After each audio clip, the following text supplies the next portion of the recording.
Dis Neha, tu sais ce que c'est la posturologie? Laissez-moi vous éclairer là-dessus. C'est aussi mystérieux que de la magie.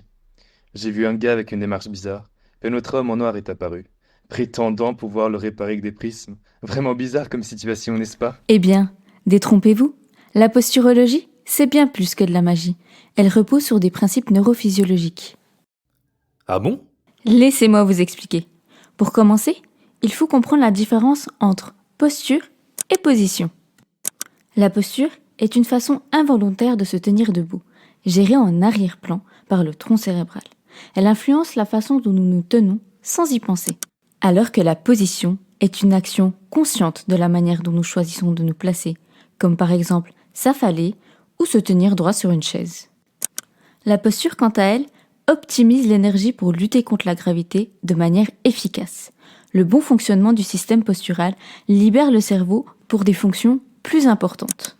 La position, elle, peut être modifiée selon nos préférences ou notre confort, sans pour autant être optimale pour notre bien-être. Comme la posture est contrôlée par le tronc cérébral, il est difficile de la corriger directement. Il est possible de changer sa position en faisant des efforts intentionnels. Par contre, celle-ci peut être difficile à maintenir sur une longue période.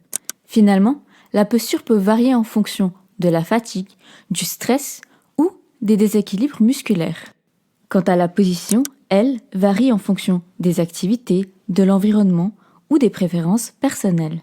D'accord, mais tu ne réponds pas tout à fait à ma question. Qu'est-ce que la posturologie exactement? La posturologie, c'est l'étude des mécanismes qui nous permettent de comprendre comment maintenir notre équilibre et une posture stable. Elle s'intéresse à comment notre cerveau, nos yeux, nos pieds, notre oreille interne et encore bien d'autres systèmes, comme la proprioception, la viscéroception, la peau, travaillent ensemble pour assurer la fonctionnalité et réguler les oscillations, ainsi que pour lutter contre la gravité en maintenant notre posture. De manière générale, elle cherche à comprendre les problèmes de stabilité et à trouver des solutions pour les corriger. Elle permet également d'avoir une approche plus globale du patient, prenant en compte l'ensemble des systèmes du corps sans distinguer de véritables séparations entre eux. Ah, je vois. Donc la posturologie, c'est une médecine alternative qui étudie comment notre corps reste stable et propose des traitements pour les troubles de la stabilité, c'est ça? Pas exactement. Son but est effectivement d'améliorer notre stabilité posturale en comprenant comment tout cela fonctionne.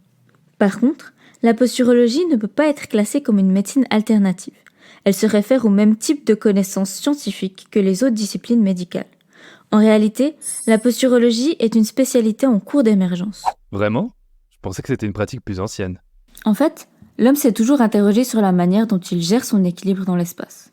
Cependant, la formalisation de cette réflexion est très récente. Tu pourrais m'en dire plus sur son histoire? Bien que la posturologie soit une médecine récente, l'étude de la posture humaine remonte à l'Antiquité.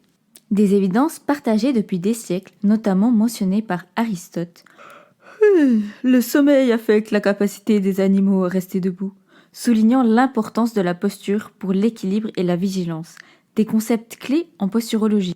Galien, lui, établit le lien entre tonus musculaire et flux nerveux, amenant ainsi les bases du contrôle neuromusculaire de la posture en posturologie moderne. Ou encore Descartes et Borelius. L'année 1837 marqua le moment où Charles Bell, chirurgien, anatomiste et physiologiste écossais, souleva une question d'une importance capitale. Comment un homme maintient-il une posture debout ou incliné contre le vent qui souffle sur lui? Il est évident qu'il possède un sens par lequel il connaît l'inclinaison de son corps et qu'il possède l'aptitude à réajuster et à corriger tout écart par rapport à la verticale. Mais quel sens est-ce donc? Par la suite, on a découvert qu'il n'existait pas un, mais plusieurs sens et organes qui participent à cette perception. Les avancées de la neurophysiologie ont été réalisées par différents chercheurs à différentes périodes. Flourens a découvert l'importance de l'oreille interne. Longer s'est penché sur la proprioception des muscles de l'axe corporel. Romberg, lui, a étudié la vision. Haidt s'est intéressé à la sensibilité cutanée plantaire et Sillon a fait une découverte majeure en 1911 concernant la proprioception oculomotrice. Malgré leur découverte, ils n'ont pas réussi à faire une synthèse. Au contraire, ils ont divergé et ont été pris au piège dans un conflit d'opinion. Dans les années 1950, Baron, un ophtalmologue parisien, a réalisé des expériences sur des poissons pour étudier les déséquilibres oculomoteurs. Son expérience repose sur la pratique d'une chirurgie sur les muscles oculomoteurs pour modifier l'équilibre tonique de ceux-ci. le but étant d'observer si cela a un impact sur le comportement des poissons.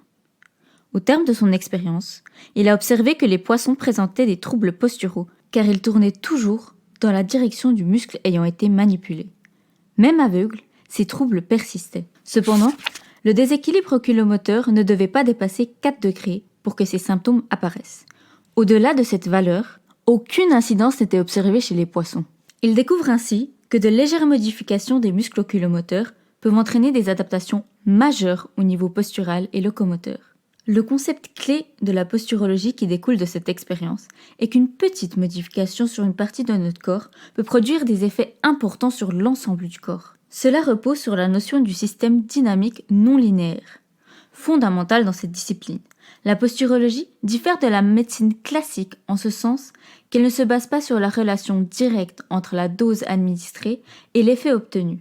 Ainsi, une augmentation de la dose ne conduit pas automatiquement à un accroissement de l'effet. En 1952, Baron a mené une étude sur les index visuels afin d'observer les mouvements oculaires lorsque des prismes de différentes puissances sont placés devant les yeux du patient. Les résultats de cette étude ont permis de constater que l'utilisation des prismes de faible puissance pouvait corriger certaines anomalies perceptuelles et améliorer la stabilité et la sensation visuelle du patient. Baron a également souligné que ces prismes agissent en influençant la proprioception oculomotrice, qui était auparavant considérée comme inexistante dans les muscles oculomoteurs. Ensuite vient Pierre-Marie Gaget, médecin spécialisé en médecine du bâtiment et des travaux publics. Il est confronté à un grand nombre de personnes souffrant de traumatismes crâniens. Ces patients partagent tous les mêmes plaintes, des vertiges persistants, des céphalées, durant parfois 10, 15, voire même plus de 20 ans. Cependant, aucune lésion organique n'est détectée, ce qui conduit à qualifier cette condition de syndrome subjectif des traumatisés crâniens. Le problème réside dans le fait que malgré leurs plaintes, aucun examen biologique ne permet de déterminer la cause objective de leurs maux.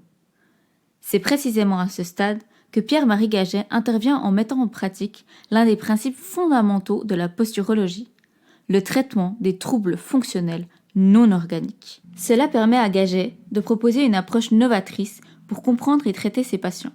Il cherche à établir une relation entre les signes cliniques et les dysfonctionnements posturaux, en considérant le corps dans sa globalité. Dans les années 1950, Fukuda a introduit le concept d'asymétrie posturale afin d'étudier le déséquilibre du corps humain au repos.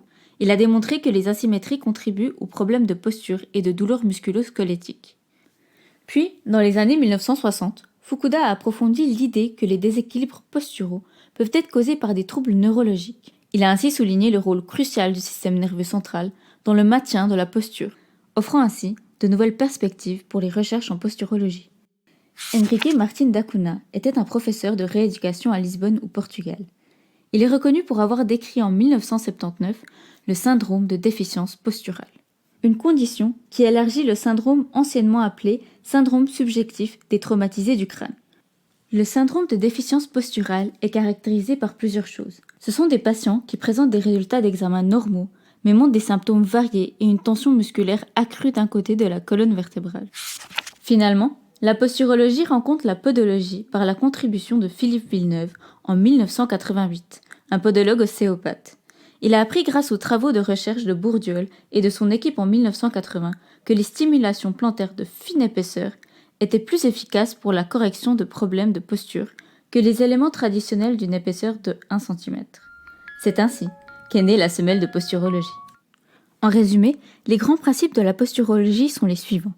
Elle est non linéaire, une petite modification donne de grands effets. Elle est basée sur le tonus musculaire. Les patients type en posturologie ont des troubles fonctionnels non organiques. La posturologie s'adresse aux patients qui souffrent de douleurs chroniques depuis au moins 3 mois. Elle est recommandée pour les patients qui n'obtiennent que peu ou aucun soulagement après un traitement ou ceux pour qui le soulagement ne dure pas longtemps. Alors finalement, quel est le sens qui nous permet de contrer la gravité ? C'est bien simple. Ce sont les orthoptistes et les ophtalmologues qui se chargent de tout régler. Et puis, nous sommes les plus forts. Baron a démontré de nombreux effets avec les yeux. Mais qu'est-ce que j'entends là ? On oublie Philippe Villeneuve. C'est nous qui résolvons tous les problèmes. Wow, du calme tout le monde. Vous êtes un peu trop énervés pour qu'on continue dans de bonnes conditions. Je vous propose donc de reprendre cela à la prochaine leçon.